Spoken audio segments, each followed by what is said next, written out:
वायराच्या बहिणी, आपल्या पारंड्याच्या बहिणी, डॉक्टर साहेब, माझे मित्र वगैरे सर, उपस्थित सर्व भगिनी, मला या ठिकाणी बोलवल्याबद्दल मी अत्यंत आपला समाधानाचा आभारी आहे.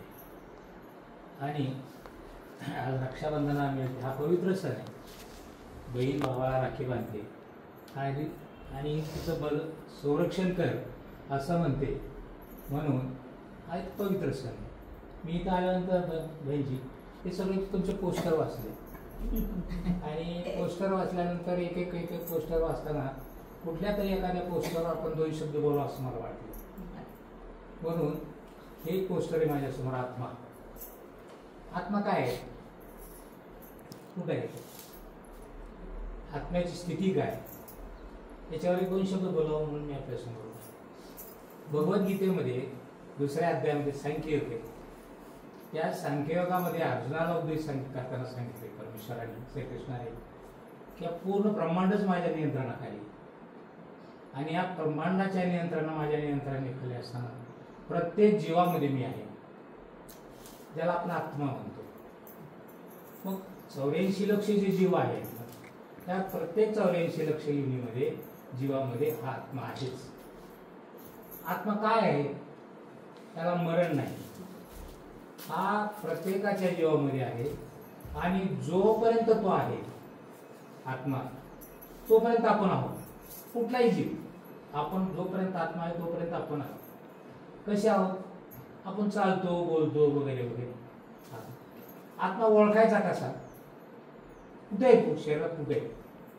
तर भगवद्गीतेमध्ये त्याचं असं विश्लेषण आहे की पायाच्या नखापासून तर शेंडीपर्यंत नखशिकांत हा आत्मा आहे. असं काय होतं एका ठिकाणी, असं नाही. मग करतो काय आत्मा, करतो काय. आत्म्याचं वर्णन असते भगवद्गीतेमध्ये की तुम्ही जन्मभर जे करता त्या प्रत्येक गोष्टीचा साक्षीदार आत्मा आहे. तो काही करत नाही. तुम्ही जे काय करता त्याचे लिखाण म्हणा किंवा काय म्हणा, त्याचं साक्षीदार तो आहे. ज्ञानेश्वरीमध्ये फार त्याचं सुंदर उदाहरण दिलेलं आत्म्याच्या संदर्भात. ते असं आहे की एका घरामध्ये संध्याकाळची वेळ असते, दिवा लावलेला असतो आणि त्या दिव्याच्या प्रकाशामध्ये कोणी स्वयंपाक करत असतं, कोणी झाडून काढत असतं, कोणी अंथरूण पांघरूण करत असतं, कोणी जेवण करत असतं. हे सगळं कार्यक्रम या दिव्याच्या प्रकाशाने चालतो ना. पण त्या दिव्याला काय त्याचं देणं घेणं नसतं, काय दिव्याला, पण तो विजला की सगळं बंद पडतो. म्हणून आपल्या देहामध्ये जो आत्मा आहे हा परमेश्वराचा अंश आहे आणि त्याच्या साक्षीने चालतो. आणि त्या दिवशी आपल्यातनं निघून जातो तेव्हा आपलं सगळं बंद पडतं. म्हणून आत्मा हा परमेश्वराचा अंश आहे. आणि परमेश्वराचा अंश कसं ओळखायचा, हा कुठे आत्मा ओळखण्याची सगळ्यात सोपी टेस्ट किंवा परीक्षा म्हणतो ही अशी आहे की या 84 लक्ष योनीमध्ये, मी पाहिले भगवद्गीतेमध्ये त्याचं विश्लेषण ऐकलं तर ज्या 84, हा कुत्रा आहे, हे गाढव आहे, हे माकड आहे, हे स्त्री आहे, हे पुरुष आहे, अनेक जीव आहेत. हे ज्यावेळेस आपण म्हणतो त्यावेळेस आपल्याला आत्म्याची पाळी नसते. पण ज्यावेळेस त्याच्यामध्ये आत्मा आहे, परमेश्वराचा अंश आहे, असे जेव्हा आपल्याला वाटतं त्यावेळेस कळते की तो आत्मा तिथं आहे, परमेश्वराचा अंश. प्रत्येक जीवाचा मध्ये असलेला आत्मा हा परमेश्वराचा अंश आहे. ही ओळखायची त्याच्या जातीवरनं, धर्मावरनं, रूपावरनं किंवा स्वरूपावरून नाही. तो प्रत्येक जीवामध्ये त्याचा अंश आहे हे जेव्हा आपल्याला समजतं किंवा आपण ज्ञान करून घेतो, तो आत्मा परमेश्वराचा अंश आहे असं आपण मानलं पाहिजे. आणि त्याचे आपण त्याचे आपण परमेश्वर काय आहे, परमेश्वर काय भगवद्गीतेमध्ये सांगितले. कुठला अध्याय होतो, विश्वरूप दर्शन की अर्जुनाला उपदेश करताना सांगितलं किंवा ब्रह्मांडाचा नियंत्रण लिहिलं, सगळं ब्रह्मांडच माझ्या ताब्यात आहे. आणि तू ह्या ब्रह्मांडाच्या नियंत्रणामध्ये परमेश्वर आहे. आपल्यात काही जण म्हणतात की आम्ही पाहिलं नाही, आम्ही दाखवला का मला, कुठे आहे तू.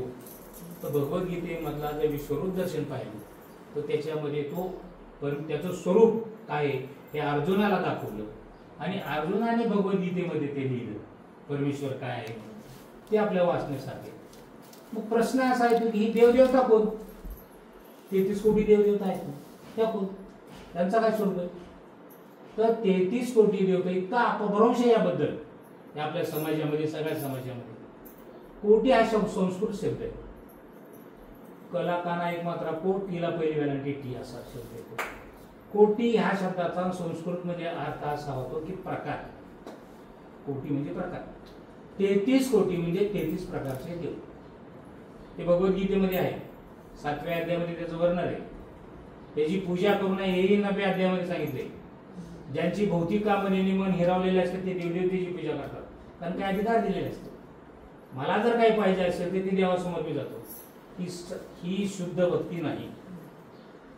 ही आपला स्वार्थ आहे, ही आपली भक्ती नाही.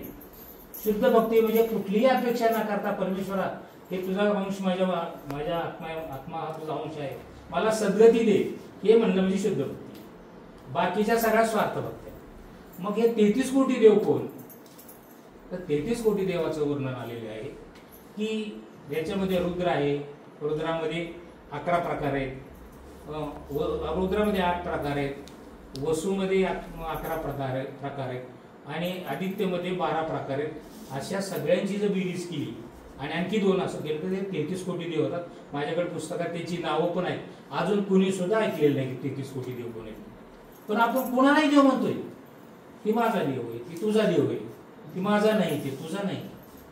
हा आपला अपभ्रंश आहे आणि त्याची पूजा करू नये हे 7व्या अध्यायामध्ये सांगितलं, 11व्या अध्यायामध्ये सांगितलं, 9व्या अध्यायामध्ये भगवंताने आज्ञा उपदेश करताना. आणि मी मला नेहमी वाटतं की जगातले जेवढे ग्रंथ आहेत ते साधू संत महंत योगी सत्पुरुषांनी लिहिलेले. एकमेव ग्रंथ असा आहे भगवद्गीता की जी परमेश्वराच्या मुखातून आली. आणि तो ग्रंथ जर पाहिल्यानंतर बाकीचं फार काय करावं लागत नाही. जगातल्या जेवढ्या धर्मग्रंथामध्ये जे ज्ञान आहे ते सगळं ज्ञान त्या भगवद्गीतेवर असं आहे. पूजा करावी कशी करावी? 4 प्रकारची पूजा सांगितली. भक्तियोग सांगितला, कर्मयोग सांगितला, ज्ञानयोग सांगितला, निष्काम कर्मफळाचा त्याग सांगितला. जगातल्या कुठल्याही ग्रंथात जावा याच्या पलीकडे निघणारच नाही तुम्हाला पूजा कशी करावी. हे सगळं असताना जर आपण ते अनुभवलो चांगलं तर आपल्याला निश्चितपणे परमेश्वराला जाण्यासाठी फार मदत होईल. आणि आपण आता जे धर्म झाले सगळे धर्म तर त्या धर्माबद्दल भगवद्गीतेमध्ये अर्जुनाने अर्जुनाला सगळं सांगितलं भगवंताने. आता म्हणजे मी तुला सगळं सांगितलंय, मला आता काय सांगायचं नाही. आता मी तुला 8 वचनं सांगतो. त्यातली 2 वचनं मी आपल्यासमोर मांडतोय. पहिलं वचन आहे मनमना भव मद्भक्तोजी मध्याजी मा नमस्कारू मामे वैश्यची सत्य ते जाणे प्रतिष्ठे. सदैव माझे चिंतन कर, माझीच पूजा कर, मलाच नमस्कार. असं केल्यानंतर मी तुला प्रसन्न, हे शपथेवर सांगतो, म्हणजे शपथ घेतली तर भगवंत. अशा प्रकारचं पहिलं वचन आहे. आणि दुसरं वचन आहे की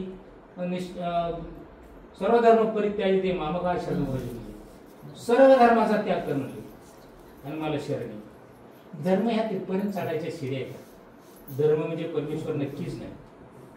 परमेश्वरापर्यंत कसं जायचं त्या शिड्या. प्रत्येकाला जसा जसा साक्षात्कार आला तसं त्यांनी त्या धर्माच्या शिड्या सांगितल्या. कुणी म्हणतं या शिडीने जावं, कुणी म्हणतं त्या शिडीने जावं, कुणी म्हणतं त्या शिडीने जावं.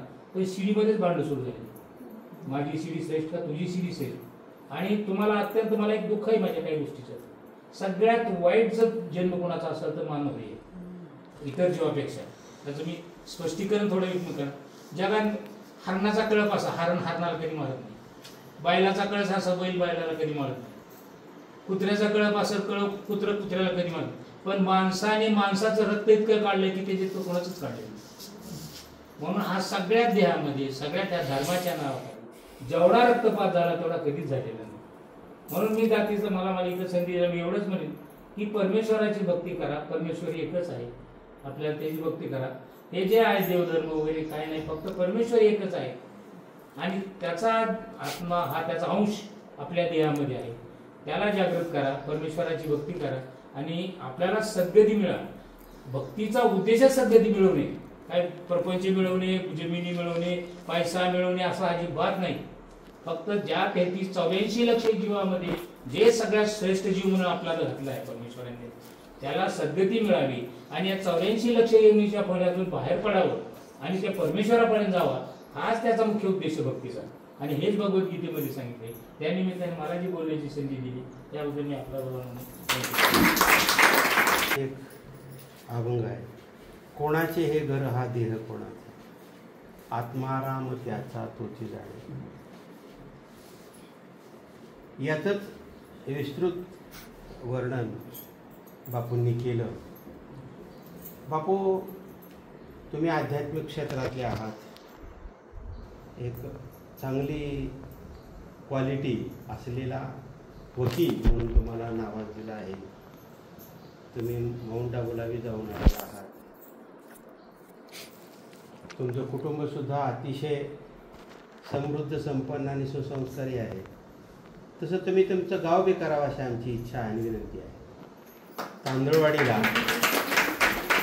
तांदूळवाडीला तुमचे एवढे सगळे लोक जर माउंट आबूला जाऊन आलेले आहेत, बंधुरात सुद्धा जाऊन आलेले आहेत, तर त्याचा लाभ गावाला सुद्धा व्हावा. शेळगावला प्रवचन चालतं, आंबेला चालतं, तांदूळवाडीला सुद्धा चालावं. तांदूळवाडी पारंडण फार काय लांब नाही.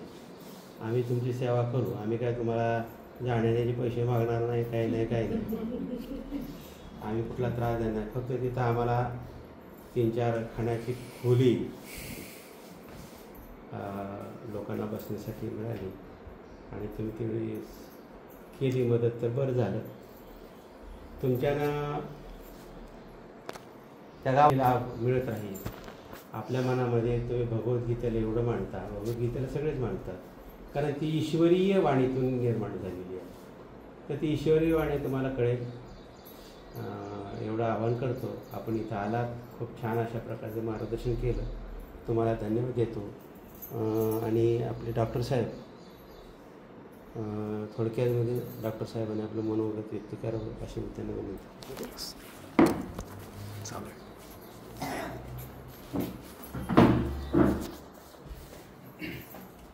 भारत जननी एक हृदय हो, एक और स्वस्थ राष्ट्र का चिंतन मन में, कोटि कोटि जनता की जय. ओम शांती.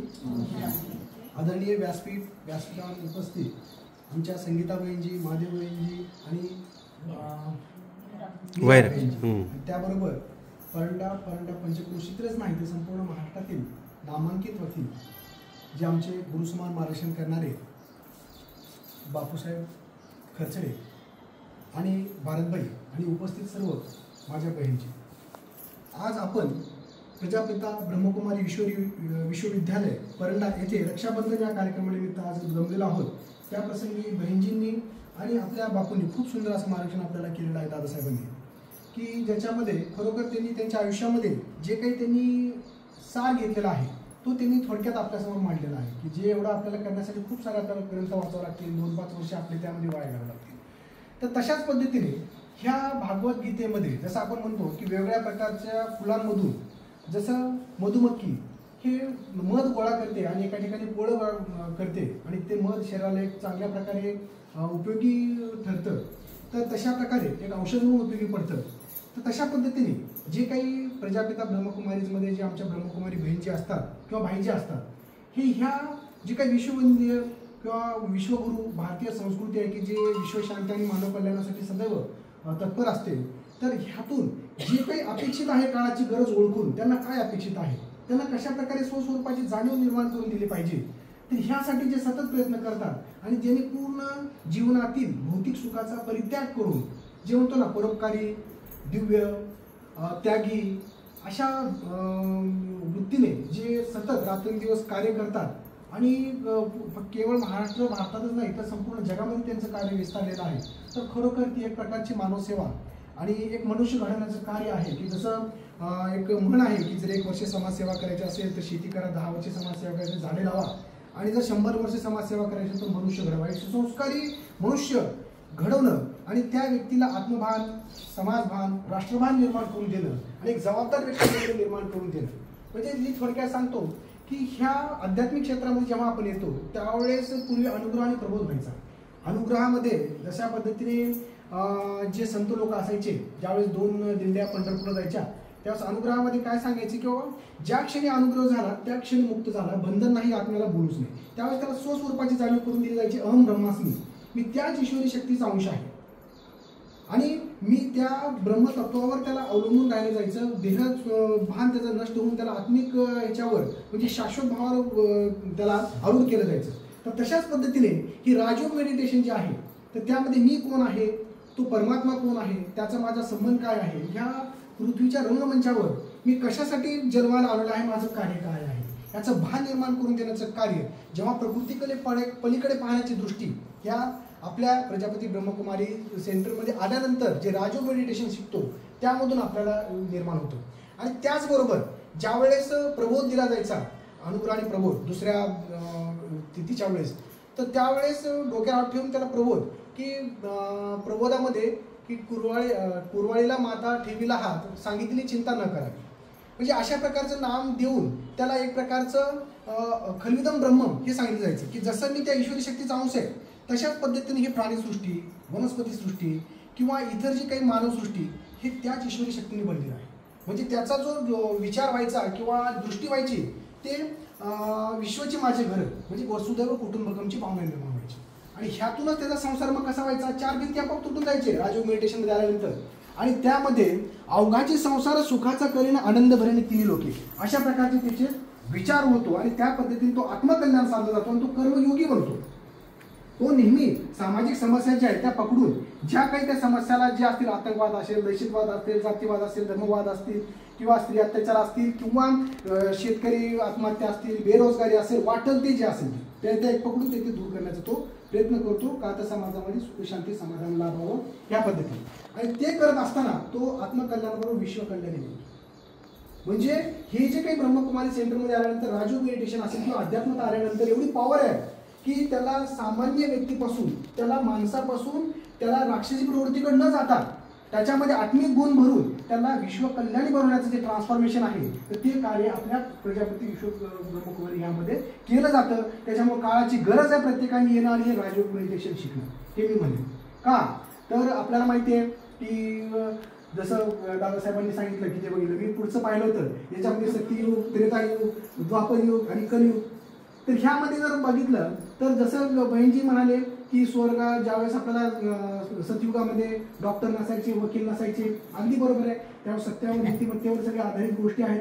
आणि आपणही विचार करतो डॉक्टर से पंगा जमीन 2 गज जमीन के नीचे और वकील से पंगा 2 गज जमीन के ऊपर, नाही तो अशा प्रकारे. किंवा अजून एक विडंबन म्हणून सांगण्याचा प्रयत्न करतो. ह्यातून एवढंच घ्यायचं की जर कोर्टाची दवाखान्याची पायरी चढायची नसेल तर सुसंस्कारी व्हायचं असेल तर आपल्याला प्रजापती विश्वविद्यालयामध्ये येणं आणि राजयोग मेडिटेशन शिकून स्वरूपाची जाणीव निर्माण करणे किती गरजेचं आहे. आणि एक श्लोक आहे, विडंबन आहे की वैद्य राजो नमस्तुभ्यम यम राजो सोदरा यमस्तु हरती प्राणानी वैद्यस्तु प्राणानी धनाची. म्हणजे यमाचा मोठा भाऊ हा डॉक्टर आहे आणि यमाचा लहान भाऊ हा वकील. यम फक्त प्राण घेतो पण डॉक्टर कोरोनामध्ये बघितलं की आधी पैसे घेतो पैसे घेतल्यानंतर मग जीव सुद्धा घेतो. आणि वकील काय करतात की पैसे घेतात जेव्हा सगळं संपत त्याच निकाला. म्हणजे मग हे विडंबन कशासाठी केलं की मग ह्याच्या तावडीत जायचं नसेल तर तुम्हाला ह्या पद्धतीने वागलं पाहिजे. जे काही ह्या जर आपण पाहिलं की आरोग्याची सेवा ही पुस्तक मी लिहिलं जाते तर त्यामध्ये राजयोग हे मेडिटेशन टॉपिक लिहिताना मी बहिणजींबरोबर बॉडी माइंड वर्कशॉपला गेलो होतो. 8 दिवस मी तिथे राहिलो होतो. जाताना काय आहे हे बघत गेलो होतो आणि जातानाच माझा मोबाईल जो आहे तो पुणे रेल्वे स्टेशनवर चोरीला गेला. म्हणजे तिथेच मला सुरुवात झाली माझ्या ट्रान्सफॉर्मेशनची की तुझ्याकडे जे काही असेल आतापर्यंत सगळं गेलं, आता तू रिकाम्या तिथे जायचं. आता ती गाडी चालली, गेलो मी तिथे थांबलो, आता मोबाईल नाही काय नाही, तसाच 7 दिवस. म्हणजे आता सगळं कनेक्शन तुटलं. तिथून सुरू झालं मग परत रेल्वेने यायचं होतं आणि परत पुढे 1 दिवस लेट आमची ट्रेन होती. पण जे मी शिकायचं होते ते मी लिहायचो आणि पुढच्या 1.5 दिवसामध्ये तिथे बसून मी ते टॉपिक पूर्ण केला पुढच्या 1.5 दिवसात त्या सेंटरमध्ये. आणि येताना जी बहीण जी आमच्या केबिनमध्ये होत्या त्या आपल्या ट्रेनमध्ये त्यांना दाखवून त्याच्याशी चर्चा करून तो फायनल करून केला. अशा प्रकारे एक टॉपिक आम्ही तयार केले. हे ट्रान्सफॉर्मेशन का झालं तर ह्या सगळ्या गोष्टींमुळे. आणि ह्यामध्ये मी अजून सांगण्याचा प्रयत्न करतो की राजयोग मेडिटेशन ह्या जर आपण विचार केला तर जे काही आजच्या कलियुगामुळं जे काही आपले षडरिपू वर आलेले आहेत काम, क्रोध, लोभ, मद, मत्सर, तर ह्यावर रामबाण जर उपाय म्हणलं तर स्वस्वरूपाची जाणीव करून जे काही आपले सप्तगुण आहेत ज्ञान, पवित्रता, शांती, प्रेम, सुखानंद, शक्ती ह्याचा भंडार घ्यायचा असेल, ह्या गोष्टी जर दूर करून त्याला रिचार्ज करायचं असेल आपल्याला तर ह्या राजयोग मेडिटेशनशिवाय पर्याय नाही. कारण जे काही आत्मिक समाधान षडसंपत्ती मिळते, शम दम तितिक्षा उपरती श्रद्धा समाधान, ते ह्याच गोष्टीतून मिळते. आणि ह्या ज्या आज रक्षाबंधनाच्या कार्यक्रमामध्ये जसं एक वायर आपण पाहतो की त्या वायर आपल्याला लांबणं फक्त दिसते, हे आपल्याला धागा दिसतो रक्षाबंधनाचा, पण त्या वायरला जर आपण हात लावला तर खरी तिची पॉवर कळेल. तर तशा प्रकारची जी काही ताकद आहे ह्या बंधनामध्ये आहे. जेव्हा आपण त्या हातामध्ये कलई बांधतो त्यावेळेस अशा प्रकारची ताकद की ज्यांनी एवढं तपश्चर्यापूर्वक जे काही त्यांनी ज्ञान किंवा इतर गोष्टी कमवलेल्या असतात ताकद, ते आपल्यामध्ये निर्माण होते. आणि अशा प्रकारचे हात निर्माण होऊन मग ते पुढे समाजाला सुख शांती समाधान देण्याचा ते प्रयत्न करत असतात. तर मी या प्रसंगी धन्यवाद व्यक्त करतो की आम्हाला बोलवलं आणि 2 चांगले शब्द आमच्या कानावर पडले आणि आम्हाला 2 शब्द व्यक्त करण्याची जी संधी दिली त्याबद्दल मी सर्वांचे आभार मानतो. ओम शांती. धन्यवाद डॉक्टर साहेब. ईश्वराला भेटून आलेले हे दोघंही मधु बनून आलेले. तीर्थाचं एक महत्त्व असतं, स्थान असतं, तीर्थाचं एक पावित्र्य असतं. आणि तीर्थामध्ये अशी एक शक्ती आहे, कितीही दीर्घकाळ झाला तरी त्याचा परिणाम माणसावर राहतो. ते ईश्वराला भेटून आल्यामुळे ईश्वराची दृष्टी त्यांना भेटली आणि दोघंही आध्यात्मिक क्षेत्रामध्ये आपली अतिशय चांगली प्रगती करत आहेत. की या ठिकाणी ते आल्याबद्दल त्यांना धन्यवाद देतो आणि मी बहिणींना विनंती करतो की त्यांना पण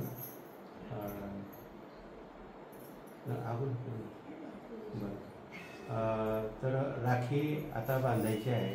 त्यापूर्वी आमच्या परंडा सेवा केंद्राच्या संचालिका महादेव बहिणजी या सर्वांचा आभार व्यक्त करते. त्यांनी करावा अशी मी त्यांना विनंती करतो आणि ईश्वरीय प्रसाद पाहुण्यांना द्यावा अशी मी त्यांना विनंती करतो.